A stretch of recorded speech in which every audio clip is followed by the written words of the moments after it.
Well, school days aren't what they used to be ever since COVID-19 stepped in and changed everything. Students are being educated virtually at home for the most part.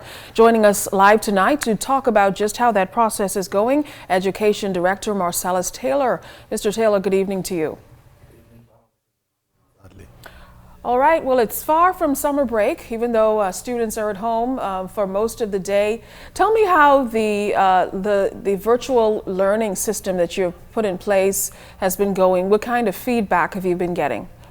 Well, on Monday, 23rd, we launched a virtual learning platform specifically to respond to the COVID-19 crisis.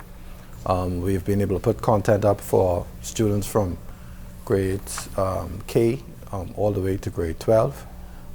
We have had good response so far. We don't know the exact numbers of students who actually go on and actually take instruction, but what we do know is that over 18,000 students have registered to participate. Right now the portal is open, so anyone could actually go on. So there might be people who are participating who have not registered, and also some who have registered who are not participating. So what we'd like to do at this point in time is to encourage as many students to register, but also to go on and participate on the online learning activities that we have there. We also would like parents to support their children in going through the content. And as we roll out and we make more content available, we believe that this will be a good substitute, at least for the time, for our students, so that this time away from school doesn't mean a time away from learning. Now, there will be some students, of course, who don't have access to a computer, who don't have internet. What will happen for them? Well, that is indeed a concern of ours, and we've talked about it and some of the strategies that we might be able to use. One of the considerations is perhaps utilizing television, because we believe that a lot more people may have access to television. But indeed, in the Bahamas, we have a high rate of penetration in the ICTs. Urca would be able to tell us more specifically the numbers and proportion.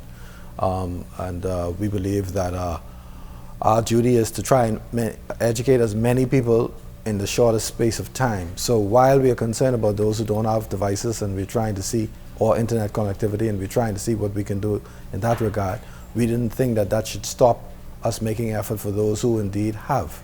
And so as we move forward, we will seek to address those who may be left out. Well, we are about 3 months out from what is traditionally the summer break. Students are at home. The scheduling of national exams is still up in the air. How difficult is it going to be to evaluate students for promotion and deal with those national exams?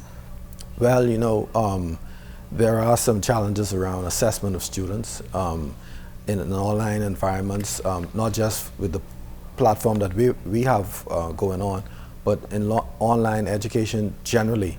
You know, the obvious challenge is how do you ensure that the person who submits the work did the work, or that they did the work without improper consultation. These are problems that we will try to address as we move forward. But in the beginning, what we are seeking to do is to provide instruction, and any assessment that we're doing is to give the feedback to support the students in appreciating and understanding what they have done well, what they haven't done well, and where they need to improve. So in terms of the national exams, more information will come out on that as we get a better sense of what is going on in the country. As we've said from day one, we are being guided by the public health officials on this matter, because it is a public health issue first. And as we always say in education, before we could even worry about the quality of education we provide, we have to ensure that all of those involved in the process are safe and healthy. All right, so parents have become the teachers, not such a bad thing. Well, I think it is a good idea for, or good opportunity for parents to understand what is involved in the education process. Perhaps there might be a little bit more appreciation for teachers, but also it's something that helps us all know that education isn't just the formal process that happens between 9 and 3 in a school setting. Education should be a lifelong and lifetime endeavor. And so as many people are involved in that process and advancing it, I think the better our society will be in the long run. Thank you very much, Education Director Marcellus Taylor. Thanks for joining us. Thank you.